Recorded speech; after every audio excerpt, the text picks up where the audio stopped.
it's all about artificial intelligence and blockchain technology. Probably the one I think that we're most interested at this point in finding out more about is data analytics, because we hear a lot about it, but we don't know a lot about it. I'm a firm believer in that many of the tax returns, that the way we do things now, that we actually touch a client's tax information. I think a large part of that is going to become fully automated, and we're not going to do that anymore. The simple returns are just the information is going to go straight to the IRS, and you're just going to get a bill or a refund. They're going to say, here it is. So we have to understand that change is coming and adapt everything that we do so that we're ahead of that technology curve, the changes that are going to happen in our compliance-based work.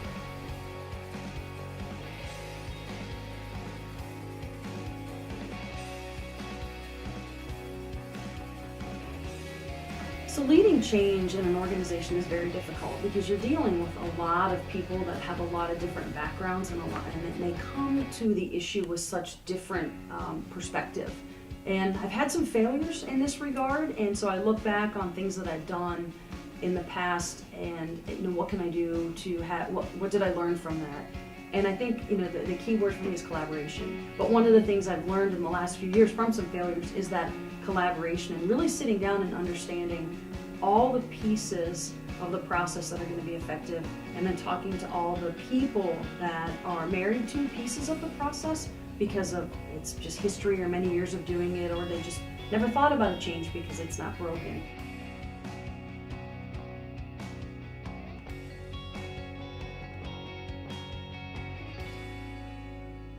I think the area that's most overlooked in firms that don't have a chief operating officer or somebody at that level has got to be firm strategy division, in my opinion. The partners are going to be working in the firm and in the business and not really on the business, I think is what we find. And just having, that's a huge piece of setting strategy and figuring out where you are today and where do you want to be, and all things connected to that, because that involves software and technology changes and process changes and people changes. It's all encompassing.